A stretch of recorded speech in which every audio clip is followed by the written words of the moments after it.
Nous allons maintenant commencer notre petite table ronde sur un sujet qui touche de plus en plus l'agriculteur.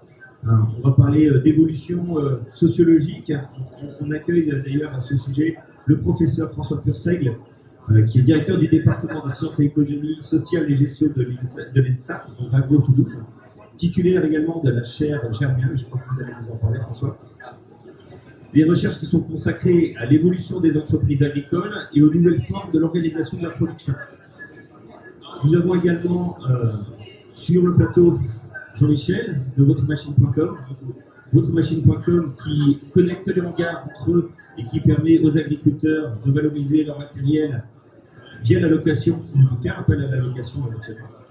Et Philippe Fournier, l'un de mes associés donc, de Liquid Farm, l'un de mes cofondateurs de cette société qui travaille beaucoup sur la délégation. On va voir ensemble ces différents sujets. Je vais vous laisser la parole, François, pour vous donner un petit peu le contexte dans lequel nous travaillons aujourd'hui, ce secteur agricole qui évolue à toute vitesse. Je crois que vous avez quelques chiffres à les partager.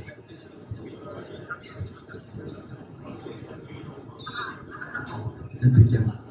Merci de me donner l'occasion de revenir sur quelques-unes des grandes mutations, je dirais transformations, de ce qu'on va appeler aujourd'hui les mondes agricoles, pas forcément le monde agricole.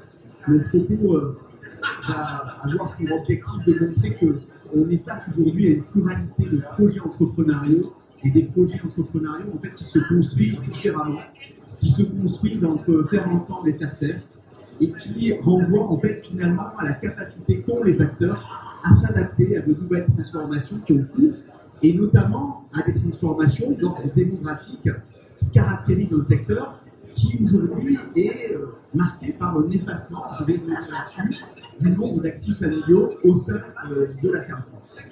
Alors, mes propos vont s'articuler autour de 3 points. Dans un premier temps, je reviendrai sur quelques-unes des grandes tendances démographiques que vous connaissez. On insistera peut-être sur la complexité de ces tendances pour ensuite aborder la question de l'évolution des structures d'entreprise, des structures qui, au moment même où la population agricole s'efface au sein de la société française, eh bien, éclatent, montent en diversité et qui ont des besoins nouveaux. Et on dressera ensuite, ça sera mon troisième point, des hypothèses d'évolution, et notamment après que Jean-Michel et Philippe soient intervenus. Alors, quel est le paysage de cette population agricole, une population agricole qui, comme je le disais tout à l'heure, s'efface? Alors, les statistiques disent des choses, mais elles disent aussi peu de choses sur certaines évolutions, et je reviendrai justement sur ce que les statistiques disent. Elles disent quoi, ces statistiques?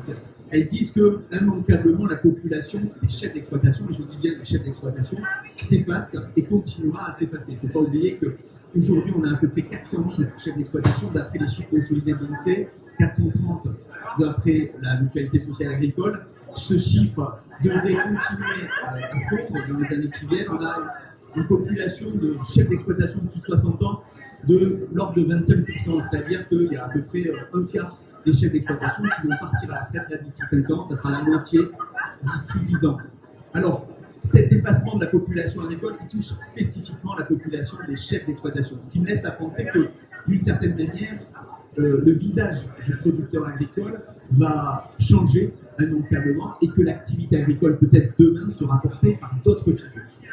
Alors, il faut l'admettre, c'est quelque chose qui nous bouscule, et qui nous bouscule parce que finalement le chef d'exploitation est de moins en moins accompagné par des actifs familiaux, des actifs qui vieillissent, et au-delà de l'effacement démographique, le vieillissement de la population agricole est l'une des caractéristiques patentes donc de ce bouleversement que traverse ce secteur. Et d'autre part, ce qui est intéressant également à souligner, c'est que le visage des chefs d'exploitation qui reprennent actuellement ces entreprises agricoles a changé. Les aspirations sont nouvelles de la part de ces jeunes qui construisent un parcours professionnel parfois en dehors des mondes agricoles.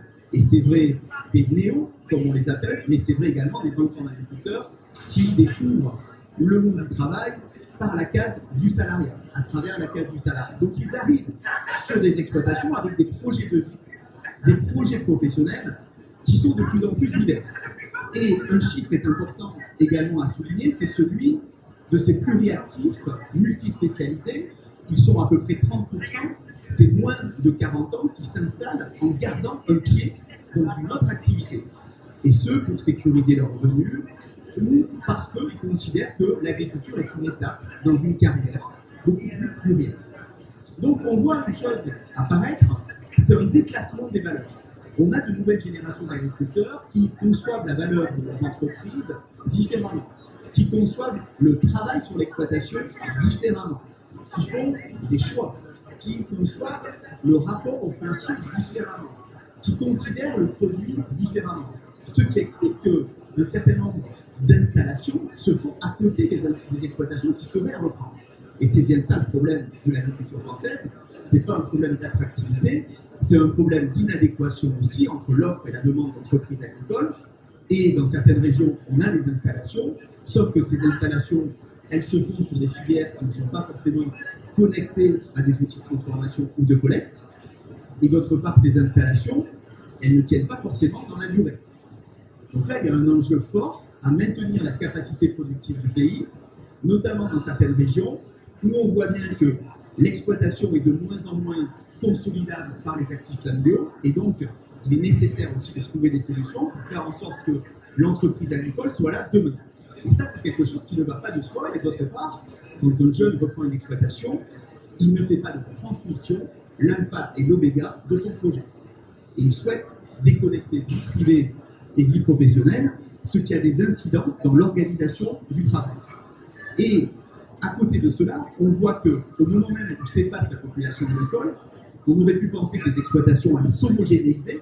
Eh bien non, c'est bel et bien la fin du modèle de l'exploitation familiale tel qu'on l'imaginait, puisqu'on constate non seulement un effacement de chaîne d'exploitation, mais un effacement aussi des structures d'exploitation, avec une montée en puissance de la taille. Alors, une taille toute relative, mais les chiffres du ministère ne donnent pas à voir la complexité des exploitations agricoles. On a une taille moyenne de 60 hectares, mais ça ne dit rien de ces entreprises agricoles qui reposent sur plusieurs sociétés aujourd'hui. Et donc cette taille moyenne, selon moi, ne veut rien dire. Elle ne veut rien dire et elle ne donne pas à voir suffisamment la complexité de ces entreprises qui s'effacent, et notamment dans le secteur de l'élevage, et qui ont recours de plus en plus à une main-d'œuvre qui n'est pas forcément de type familial. Et on le voit, la part des exploitations fondées sur un travail de type familial ne cesse de chuter entre 2010 et 2016, au profit d'exploitations où le recours à l'association ou le recours au salariat, voire à la délégation, ne cesse d'augmenter. Près de 53%, excusez-moi, le nombre d'exploitations, beaucoup plus précis, le nombre d'exploitations ayant eu recours de manière prédominante à la sous-traitance et à la délégation a augmenté de 53% sur la période. On a une augmentation de 79% du nombre d'exploitations faisant alliance. Alors pas forcément sous la forme du GAEC à la papa, sous la forme d'une société en participation, sous la forme de CUMA intégral. Et ce recours à la délégation n'est pas simplement le fait des entreprises de travaux, c'est le fait de l'agriculteur voisin qui développe des activités qui passent en dessous du radar des statistiques agricoles, c'est le fait des CUMA et notamment des CUMA intégrales, c'est le fait des entreprises CEP et c'est le fait aussi de nouveaux acteurs sur lesquels on va revenir. Bref, on voit bien que ces exploitations changent. Un chiffre, 10% des chefs d'exploitation français ont un pied dans plusieurs sociétés agricoles, d'après la MSA. Et ça en dit long sur le fait que la moyenne des exploitations françaises, la taille moyenne des exploitations françaises ne dit pas grand-chose. Donc, bref, on est face à une montée en complexité, en diversité des structures, ce qui pose la question de la capacité des agriculteurs à faire tout seul, parce que finalement, cette agriculture familiale à la française, c'est quoi? C'est une affaire de famille de plus en plus complexe. Ce sont des exploitations familiales avant tout pour des raisons capitalistiques. Mais quand on fait du terrain, comme je peux en faire avec ma collègue Geneviève Nguyen ou mon collègue Julien Brailly, on voit quoi? On voit que les exploitations elles tiennent sur le plan familial à un fil. Ce fil, c'est quoi? C'est un chef d'exploitation qui est souvent seul, avec un ou deux salariés, et qui fait des choix. Et parmi ces choix, il y a le recentrage, ou parfois l'association et la délégation. Merci François. Moi, j'ai une question en fait qui vient se poser. On parle d'évolution démographique, on parle d'évolution sociologique dans les enjeux, dans les besoins de ces exploitations agricoles. Et il y a un autre enjeu qui a intégré et sur lequel je vais donner la parole à Jean-Michel, c'est l'évolution des charges de mécanisation. les charges de mécanisation qui ne cessent de croître pour les exploitations, parce qu'on a des besoins qui évoluent et des demandes des pouvoirs publics et des demandes des consommateurs qui imposent de nouvelles normes, qui imposent de nouvelles contraintes. Et ces nouvelles contraintes, elles ont un coût sur les charges de mécanisation. Je crois que Jean-Michel, tu as une solution qui permet de réduire ces charges de mécanisation. Est-ce que tu peux nous en dire plus? Tout simplement, quand on fait l'analyse de la rentabilité de nos exploitations agricoles, c'est qu'on a des niveaux de charges d'exploitation liés à la charge de matériel trop lourds. On nous demande de travailler, je dis hors parce que je suis agriculteur moi-même, on nous demande de travailler avec des coûts mondiaux calculés donc à Chicago, avec des charges qui en France sont assez lourdes. Donc, pour comparer rapidement, une ferme ukrainienne ou canadienne, pour cultiver 1000 hectares là-bas, on aura 4 tracteurs. En France, pour l'équivalence, avec une ferme moyenne à 60 hectares, bien que ça soit peut-être un peu plus, il y aura 40 tracteurs. Donc, cette charge de matériel pèse sur les exploitations, c'est de l'ordre de 35% minimum en France, ça peut atteindre 50% sur certains endroits. Donc, une charge de matériel qui est croissante en termes de coûts, d'innovation du matériel. Donc, on observe des augmentations entre 7 et 10% par an de certains matériels, en l'occurrence les tracteurs. Donc, l'idée, nous, le principe, c'est comment diluer la charge. Aujourd'hui, clairement, le matériel sur l'exploitation agricole ne tourne pas suffisamment. L'idée, c'est d'aller diluer la charge chez un autre agriculteur. Et l'idée, c'est de proposer un service, tout simplement, de pratiquer Airbnb peut-être, et c'est de l'appliquer, c'est l'économie collaborative, donc l'appliquer à l'agriculture et de connecter les hangars pour essayer de diluer la fameuse charge de mécanisation. Voilà. Ça permet aussi d'accélérer avec des menaces quand même climatiques aussi. Quelquefois, il y a des périodes très courtes de semis. L'idée, c'est en connectant les hangars et d'aller chercher du matériel, pas loin, pas très loin, et donc d'être plus productif sur les périodes hyper tendues au niveau climatique.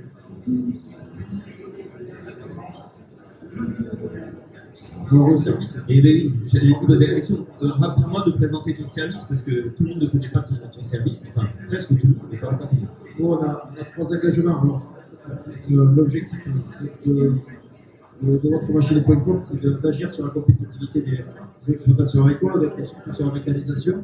Donc, l'objectif principal, c'est de diminuer la charge, cette charge-là. Mais c'est aussi d'être performant en termes de mécanisation, d'aller chercher de l'innovation. C'est simple, on va dire rapide, à travers de l'appli. Et au-delà de la mécanisation, aussi entre agriculteurs, ça recrée du lien. On échange, on garde les contacts. Nous, on a 3 engagements. Je crois que c'est pas un slide, mais on a 3 engagements sur notre service. L'un, c'est de sécuriser le paiement. Lorsqu'un tracteur part de l'inventaire, le paiement a été traité. Ça déclenche une assurance. Donc l'assurance des 2 parties n'est pas concernée et donc c'est une assurance, l'assurance de votre machine.com qui prend donc, les prix s'il devait y en avoir, ou on risque tous les risques en général. Et le 3e engagement que l'on a avec les 2 parties, propriétaires donc demandeurs, c'est de traiter toute la partie administrative. Pour faire simple, si j'ai bien compris, je suis agriculteur, j'investis dans un matériel, éventuellement je me fais plaisir en investissant dans du matériel de haut niveau, je peux rapidement sur votre plateforme le mettre à la disposition à la location. Donc un petit peu un changement dans l'usage et dans l'accès à la propriété parce que je rends plus disponible mon matériel. Et inversement, en tant qu'agriculteur, je fais le choix, une impasse d'investissement pour pouvoir tester un équipement, pour l'utiliser au quotidien, faire appel à la location sur le plateforme. Tout à fait. C'est vraiment le principe d'aller chercher la technologie. Soit vous investissez, mais c'est accepter de diluer la charge chez d'autres agriculteurs. Et nous, on encadre vraiment ces relations. Parce que quand même, il y a des risques d'accident. Et s'il y avait accident, il faut absolument que ça soit sécurisé par une assurance. Parce que quand il y a du corporel, je vous assure que tout s'arrête. Et quand il y a cette assurance qui n'est pas encore arrivée, ça peut arriver.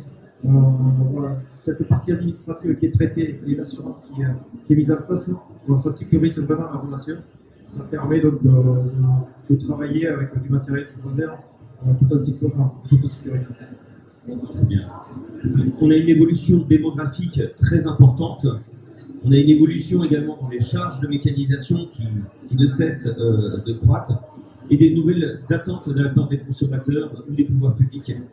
Bon, parlons un petit peu plus des agriculteurs, puisque le profil des agriculteurs, François, vous disiez qu'ils évoluent.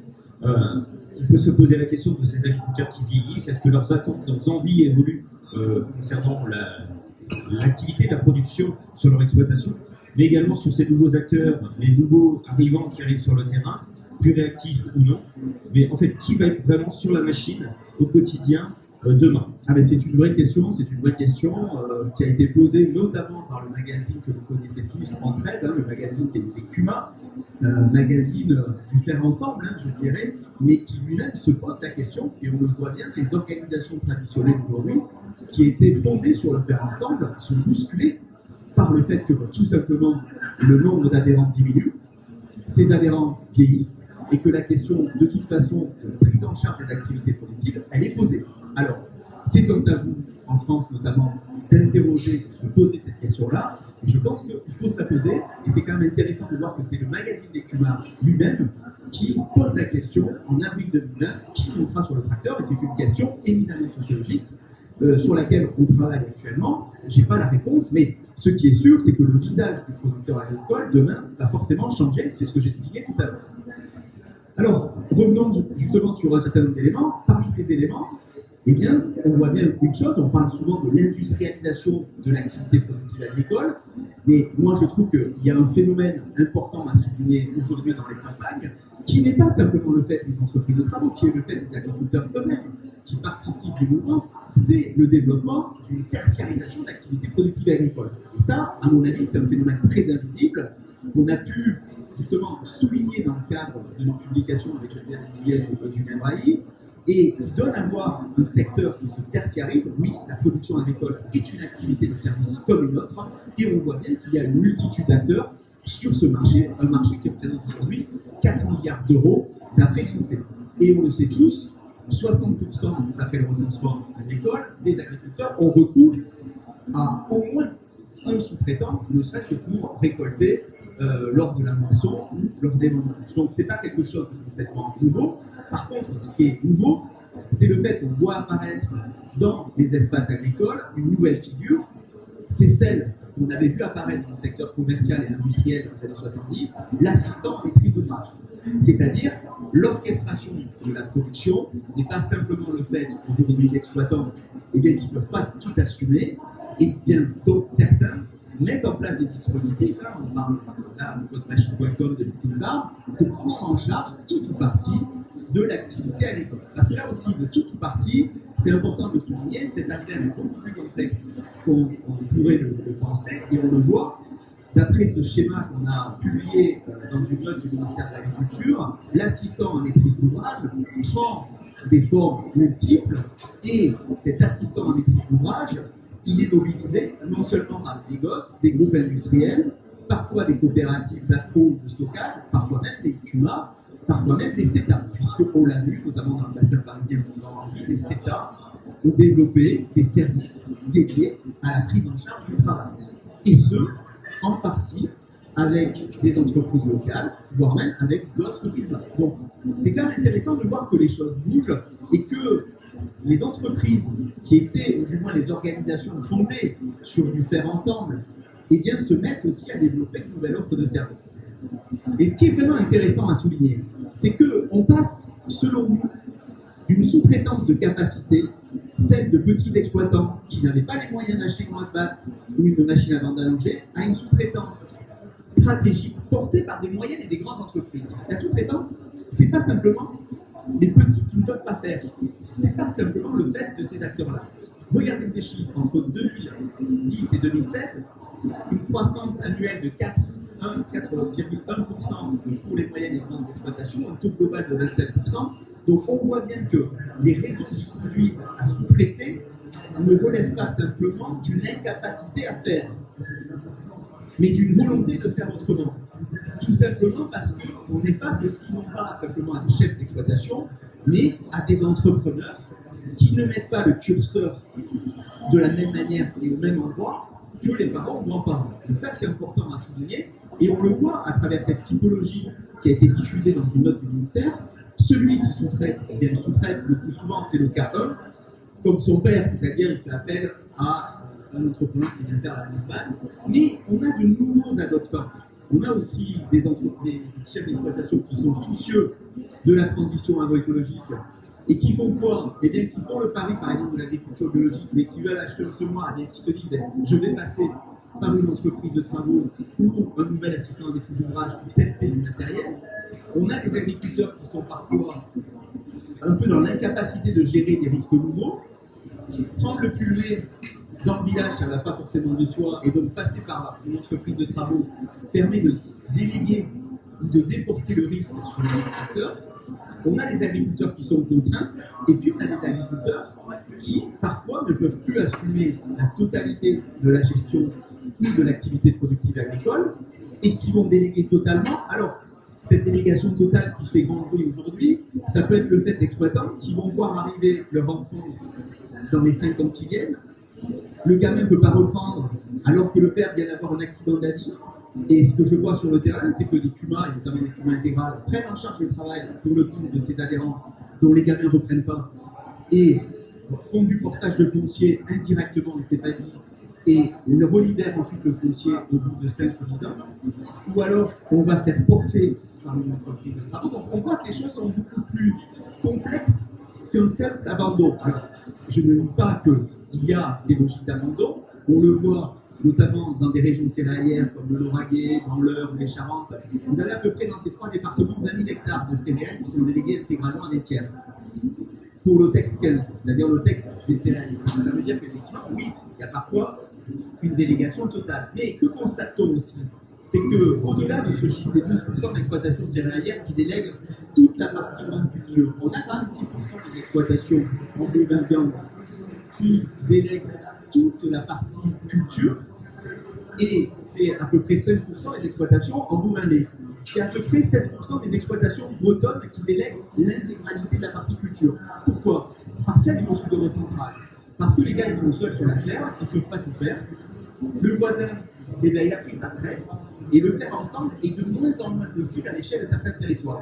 Alors, quand il est possible, certains font encore ensemble. Quand il n'est pas possible, ils se recentrent.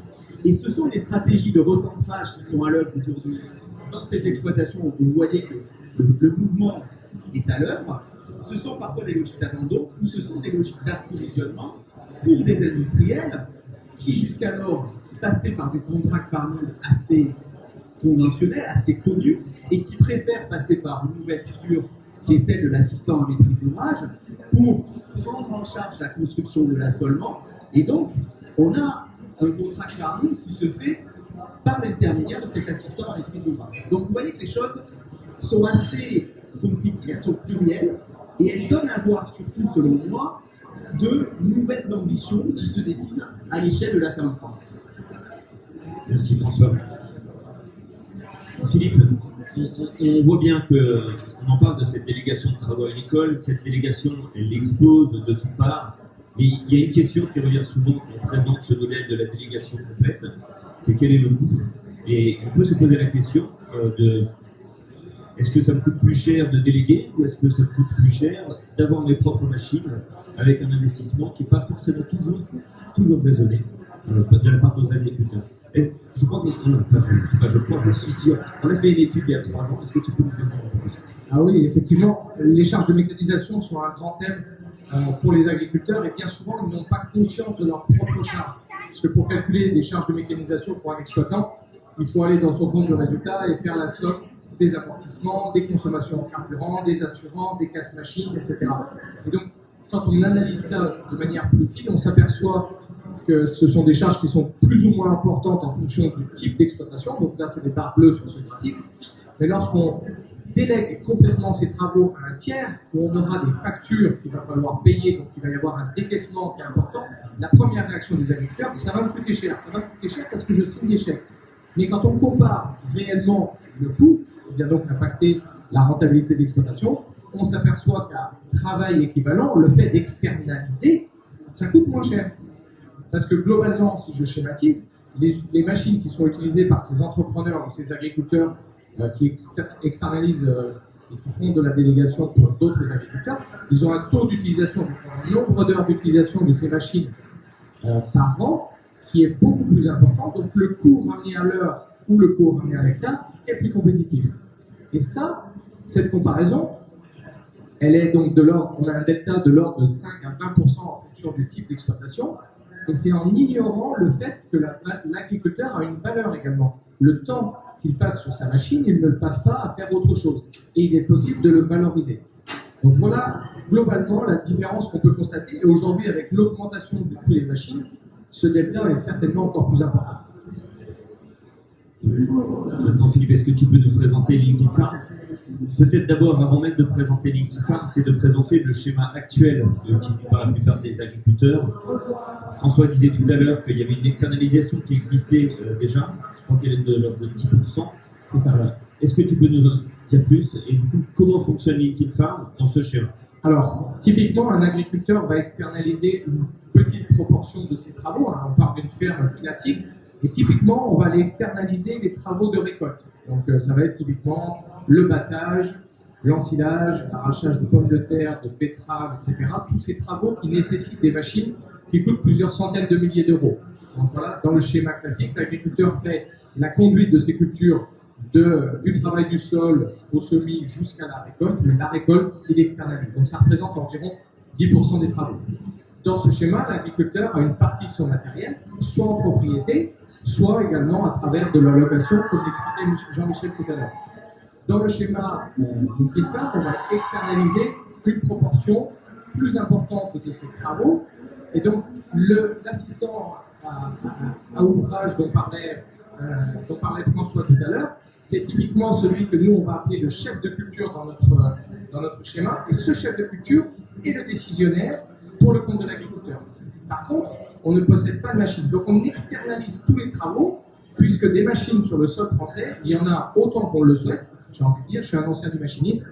Si on analyse à peu près le nombre de chevaux ramenés à l'hectare sur la ferme France, c'est le plus élevé d'Europe et c'est quasiment le double de celui qu'il est au Canada.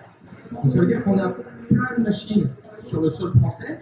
Et comme le disait Jean-Michel tout à l'heure, l'objectif, c'est de mutualiser ces machines pour qu'elles coûtent moins cher ramenées à l'hectare. Or, dans notre schéma, le chef de culture remplace donc l'agriculteur dans la prise de décision pour que l'agriculteur se focalise sur notre activité. Et le chef de culture va donc interagir avec différents entrepreneurs pour leur donner des cahiers des charges clairs et précis sur ses attentes. Donc ça va être le travail exact qu'il souhaite, sur quelle parcelle, à quel moment, quelles instructions, quelle profondeur de travail, quelle densité de semis, etc., etc. Et pour que toute cette activité elle soit bien cadencée, qu'elle soit bien tracée et qu'elle soit transparente vis-à-vis de nos clients, on a créé tout un écosystème digital de gestion des chantiers pour le compte de nos clients. L'objectif, in fine, c'est de permettre à l'agriculteur de se libérer du temps en toute sérénité puisqu'il a accès à toutes les informations concernant ses cultures et il peut lui se focaliser sur un autre atelier. On parlait de valorisation des produits, ça peut être un atelier d'élevage, donc des bovins laitiers, du porc, des volailles, etc., et qui nécessite énormément de temps. Donc voilà le schéma de fonctionnement de notre solution. Merci Philippe. François, je crois que vous avez quelques mots à nous communiquer pour la suite et les hypothèses d'évolution. Les hypothèses d'évolution qui sont celles qu'on peut dresser à l'issue des travaux qu'on mène avec ma collègue Geneviève Nguyen dans le cadre de la chaire Germia ou dans le cadre de la chaire IMPAC que nous portons avec des acteurs régionaux. Alors, ça signifie quoi tout ça? Ça signifie peut-être que finalement les chefs d'exploitation sont face à des évolutions diverses. Ces évolutions, vous les connaissez. Elles font écho à des défis à relever, des défis internes à l'exploitation, le défi de la gestion de la main-d'œuvre. La crise de la Covid a montré le degré de dépendance à l'endroit aussi du salariat agricole. Bon, on oublie très rapidement. Hein, et quand on entend les politiques actuellement, on peut s'étonner de l'incapacité à penser la question salariale et la question justement de l'entreprise agricole française, qu'elle a évolué avec des dépendances diverses et notamment avec une installation qui ne va pas de soi, des défis externes, une injonction ou du moins des injonctions nouvelles. Bref, les horizons sont plus incertains pour un certain nombre de chefs d'exploitation. Et les horizons, notamment dans la prise de décision, sont nouveaux. C'est-à-dire qu'on ne prend pas des décisions de la même manière qu'hier. On est sur des temps générationnels beaucoup plus courts. Je vous parlais de la mobilité sociale et professionnelle. Un certain nombre d'agriculteurs que je rencontre me disent « Mais moi, de toute façon, je ne construis pas mon projet économique au regard de la capacité de mon fils ou de ma fille à reprendre l'exploitation, mais au regard de la manière avec laquelle je conçois la valeur de mon produit et de mon entreprise. » Et donc, on a des entreprises dont les objectifs évoluent, et ces objectifs évoluent à travers une réorganisation, je trouve, du travail. La délégation est un exemple parmi d'autres. On cherche à optimiser les ressources comme on ne le faisait pas jadis. On cherche à créer, à redistribuer de la valeur par-delà même le secteur primaire, puisqu'on le voit, on est face à des chefs d'exploitation qui ne cherchent pas forcément à se diversifier, mais à se multispécialiser. Et la multispécialisation, qui ne peut pas forcément toujours reposer sur l'association, passe aussi par la délégation de certaines tâches et de certains travaux. Et on voit qu'il y a de nouvelles formes d'insertion dans les métiers, que de nouveaux métiers autour du salariat émergent. Et ça aussi, c'est important de l'admettre. Donc finalement, je vois quoi sociologiquement? Je vois trois grandes stratégies qui semblent à l'œuvre, des stratégies qui vont relever de l'association, avec ces nouveaux collectifs qui font leur apparition, avec ces nouvelles stratégies du faire ensemble, parce que c'est quand même intéressant, on est sur la ferme digitale, et on voit bien que de nouveaux acteurs du faire ensemble apparaissent dans le secteur du travail, apparaissent dans le secteur de la commercialisation, et on voit bien qu'un certain nombre d'agriculteurs sont attachés à l'association. On voit de nouvelles formes d'insertion, c'est-à-dire qu'il y a de nouveaux actifs agricoles qui font leur apparition dans les exploitations. Il y a de nouvelles façons de penser, je dirais, la gouvernance hiérarchique des exploitations. Et puis, la délégation, on en a parlé, qui est une forme de gouvernance déléguée. Bref, gouvernance partagée, gouvernance hiérarchisée, gouvernance déléguée sont, d'une certaine manière, les trois leviers stratégiques qui sont à l'œuvre, non seulement dans certaines exploitations, mais dans des milliers d'exploitations. Et ce qui est intéressant, c'est de voir que ces trois stratégies peuvent être à l'œuvre au sein même d'une même exploitation. Je vais appuyer sur le bouton délégation pour mon atelier en culture. Je vais appuyer sur le bouton association pour mettre en place un atelier porcin ou bovin, et je vais jouer de ma capacité à intégrer des salariés pour une autre activité. Bref, ce que l'on voit, c'est que face à l'effacement des actifs familiaux, l'imagination est en marche, et je trouve que c'est quand même intéressant parce que ces trois stratégies, et c'est ça qui nous, alors, tout particulièrement nous Français, donne à voir le fait que finalement l'exploitation agricole, c'est une somme de projets entrepreneuriaux. Et que ces projets entrepreneuriaux, s'ils ne reposent plus aujourd'hui uniquement sur la main-d'œuvre familiale, eh bien vont reposer, comme dans d'autres secteurs, sur de l'association, de l'intégration, de l'agrégation. Et ça donne à voir une chose qui me paraît stimulante, c'est que finalement, ces agriculteurs, ces chefs d'exploitation, qui en appelaient à la parité au sortir de la Seconde Guerre mondiale, ont atteint cette parité. C'est-à-dire qu'ils donnent à voir à travers ça le fait qu'ils sont des chefs d'entreprise comme les autres. Et c'est ça qui est intéressant. Parce qu'on va peut-être aborder après la question du statut, mais comme tout chef d'entreprise, même dans le secteur industriel et commercial, finalement, on use de ces trois stratégies pour avancer. Les défis multiples du coup pour nos agriculteurs, vous l'aurez compris, sociétaux, environnementaux, pression des consommateurs et des pouvoirs publics éventuellement sur de nouvelles contraintes. On a vu aujourd'hui quelques solutions qui existent, il y en a d'autres bien évidemment, la délégation totale que propose Liquid Farm, les solutions de location qui sont proposées par votre machine.com, il y a d'autres solutions, les Cuba, l'entraide qui existent bien évidemment. Tous les profils d'agriculteurs sont complètement différents et les stratégies sont à intégrer, à prendre en compte de manière complètement différente. Et on espère, en tout cas, avec notre solution Liquid Farm, pouvoir apporter une pierre à l'édifice pour permettre de conserver au sein de nos campagnes des tailles d'exploitation comme elles le sont actuellement, et pas forcément aller sur la concentration de très très grandes exploitations comme on peut le voir dans certains autres pays. Conserver également le savoir-faire au niveau local, de manière à ce que ce ne soit pas que uniquement la main-d'œuvre salariée qui soit des grands groupes qui comprennent comment fonctionner et comment cultiver les choses correctement. Maintenir le tissu des entrepreneurs locaux était également un moyen de maintenir le tissu économique au sein des petites communes. Je vous remercie tous de votre attention au cours de cette présentation. Si vous avez des questions, bien évidemment, nous serons ravis de répondre. Merci pour cette présentation. Je m'appelle Pierre Coupert, je travaille chez Agri-Sud-Ouest Innovation, des partenaires de la Fond Digital en tant que pôle de compétitivité.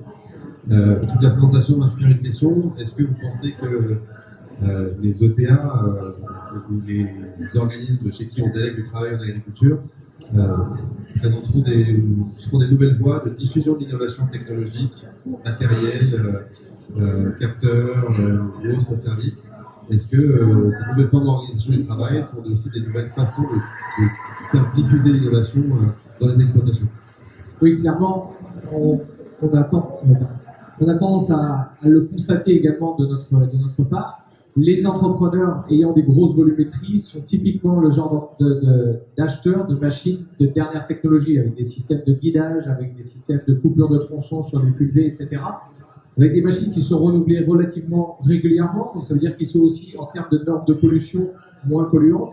Donc c'est plutôt vertueux pour les exploitations de taille modeste dans lesquelles elles vont intervenir. Donc ça veut dire que plus on va encourager ce type d'intervention, plus on va apporter de l'agriculture de précision à des exploitations qui n'en auraient jamais vu si elles avaient dû compter sur leurs propres investissements. Pour compléter un petit peu ce que tu dis, Philippe, également, l'assistance à la maîtrise d'ouvrage permet également d'apporter également un autre conseil, du coup une prise de recul vis-à-vis des chauffeurs, éventuellement qui utilisent des machines de haut niveau technologique, pour apporter du conseil et les aider à acquérir en fait la connaissance autour de l'utilisation de ces machines. Donc il y a déjà tout le réseau des techniciens, des coopératives qui existent. L'assistance à la maîtrise d'ouvrage nous permet aussi d'apporter un petit peu notre pierre à l'édifice en leur faisant part des expériences qui ont été réalisées chez d'autres entrepreneurs. Et puis l'évolution, elle se fait aussi dans les pratiques culturelles. C'est aujourd'hui, quand on est lié à un parc de matériel, on va ne faire que laborer si on est équipé d'un labour, d'une herse rotative, etc. Demain, en appelant un entrepreneur, qui peut être un entrepreneur A pour cette année, mais qui peut être un entrepreneur B pour une année suivante, nous permettra d'aller essayer des techniques de semi-simplifié, de striptease, de semi-direct, qui permettent d'aller tester des nouvelles cultures et d'être plus vertueux vis-à-vis de l'environnement également. Michel, est-ce que tu as un petit mot également, parce que la location permet également de diffuser cette technologie? Moi, je pourrais revenir. La délégation, c'est un moyen, et incontournable, et c'est un outil. Ce qu'il y a quand même, c'est qu'il faut que les agriculteurs gardent un savoir-faire aussi. Et au travers des chiffres qu'on a montrés tout à l'heure, je ne sais pas si tu intègres quand même le prix, parce qu'au final, quand même, le matériel, la valeur matérielle représente le patrimoine sur l'exploitation agricole. Bon, ok, ça évolue très vite, mais quand même à la sortie, lorsqu'il est financé, pour 5 ans, 7 ans, c'est quand même une valeur. Je ne sais pas si tu l'as intégré dans tes chiffres, mais c'est vrai qu'aujourd'hui, le matériel ne tourne pas suffisamment et on est hors jeu en termes de coût de revient à l'hectare. Moi, ce qu'il faut garder à l'esprit aussi, c'est qu'il faut que les agriculteurs soient autonomes aussi, prennent des contrats en direct. Parce qu'être trop dépendant de la délégation, je ne sais pas, mais pour moi, c'est pas la philosophie que moi, en tant qu'agriculteur, que j'ai. Et ok, c'est un outil, mais pas que. Donc il y a d'autres moyens, et je pense que des Cuba, des partenaires des Cuba aussi, ça a du sens. Il y a les deux, et il faut travailler avec les deux. Oui, et puis d'une filière à l'autre, les choses vont se développer différemment. C'est-à-dire que, je disais tout à l'heure, je prenais cette image de l'agriculteur qui va appuyer soit sur le bouton association, sur le bouton délégation ou l'autre, mais d'une filière à l'autre, les réalités sont plus ou moins fortes, les tendances à l'œuvre sont plus ou moins marquées. Et on le voit dans la filière viniviticole. Dans un département comme la Gironde, seulement 30% du volume du travail est réalisé par un chef d'exploitation. C'est un bilan. Le reste, ce sont des saisonniers ou des salariés.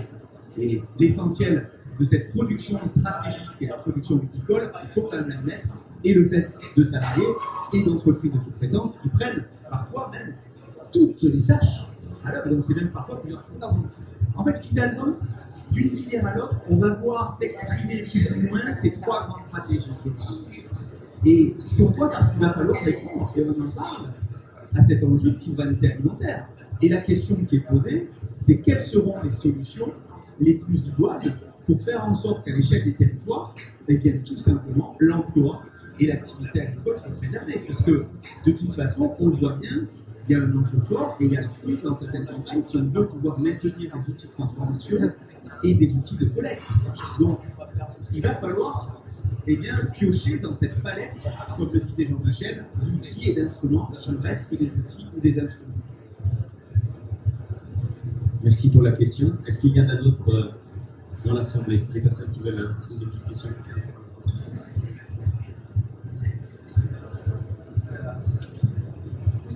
Bonjour. Moi, je travaille dans une coopérative viticole, justement, et dans la notion des coûts que vous indiquez, est-ce que c'est standardisé? Ce sont souvent des agriculteurs qui sont propriétaires du foncier, ou alors vous avez intégré aussi la possibilité de fermage. Est-ce que cette méthodologie elle est pertinente si la personne n'a pas de terre agricole au départ? Est-ce que ça devient quand même rentable de tout mettre en délégation et d'avoir des coûts du fermage inclus dedans? Alors là, vous êtes sur les coûts de votre question, elle se rapporte au coût de délégation entier, c'est ça? Oui, en totalité, est-ce que c'est une méthode pour un entrepreneur qui n'a pas de terre mais qui voudrait les mettre en fermage? Est-ce que c'est rentable? Alors, il y a plein de facteurs qui vont rentrer en compte sur la rentabilité. Nous, dans notre approche, on va calculer non seulement les charges de mécanisation, mais on va également intégrer les charges opérationnelles, donc les intrants, semences, engrais, produits phyto, etc. Et on va intégrer la composante rendement et prix de vente de façon à être capable de regarder la marge générée. Et en fonction de l'attente de notre client, on va pouvoir travailler sur différents facteurs et raisonner la fertilisation, raisonner la technique culturelle. Est-ce qu'on va partir en travail simplifié? Est-ce qu'on va faire un travail plutôt classique? Et ce qui est intéressant dans ce modèle-là, c'est que avant de déplacer la moindre machine, avant de remettre le moindre grain en terre, on se met d'accord avec l'agriculteur si l'objectif de rentabilité il est cohérent et est-ce qu'il permet de couvrir les autres charges fixes de l'exploitation dont vous parlez, donc typiquement le fermage, les honoraires comptables, la MSA, etc. Donc, on met une analyse en amont pour pouvoir se projeter et éventuellement ajuster le tir, essayer de nouvelles cultures, essayer de nouvelles approches, de nouvelles techniques culturelles.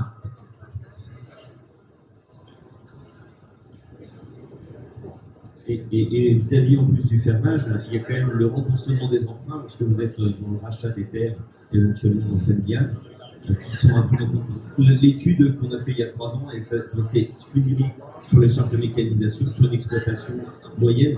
On a analysé en fait un panel de 7700 exploitations différentes pour analyser vraiment les charges de mécanisation de ces exploitations agricoles versus les charges de mécanisation via l'externalisation des travaux, parce que notre plateforme nous permet d'avoir une connaissance assez fine des tarifs pratiqués par les prestataires sur ces panels d'exploitants qu'on avait pris en région de Beauvais, sur la région de Normandie, et d'autres régions du Bourgogne qu'on avait analysé, et c'est vraiment la charge de mécanisation qu'on a comparé. Dans ces charges de mécanisation, pour un travail équivalent, c'est très intéressant de noter à travers notre base de données d'à peu près 8000 tarifs qu'il y a des véritables disparités en fonction des zones où on travaille. Par exemple, je vais prendre un labour en plaine de Pan, c'est en moyenne 63 €. Si on se déplace à 50 km à vol d'oiseau et qu'on est dans la Manche, où le parcellaire est beaucoup plus petit, où les fenêtres météo sont plus courtes et les sols sont parfois plus lourds à travailler parce qu'il est plus humide, le prix moyen du labour il va être de 75 € à peu près. Donc il y a une grosse différence. Si on va en Champagne-Crayeuse, le prix du labour il est à 55 €. Si vous allez en Vendée, dans les zones un peu marécageuses, on monte à plus de 80 € pour la même activité, le même tracteur, etc. Donc toutes ces valeurs, elles sont très locales et on les intègre dans notre prévisionnel finalement pour pouvoir juger de la question pertinente que vous avez posée, c'est est-ce que c'est rentable, est-ce qu'on avance avec ce choix stratégique. Pour rebondir sur ce que disait Jean-Michel, ça reste une solution et c'est pas forcément la solution adaptée à tout type d'exploitation aussi.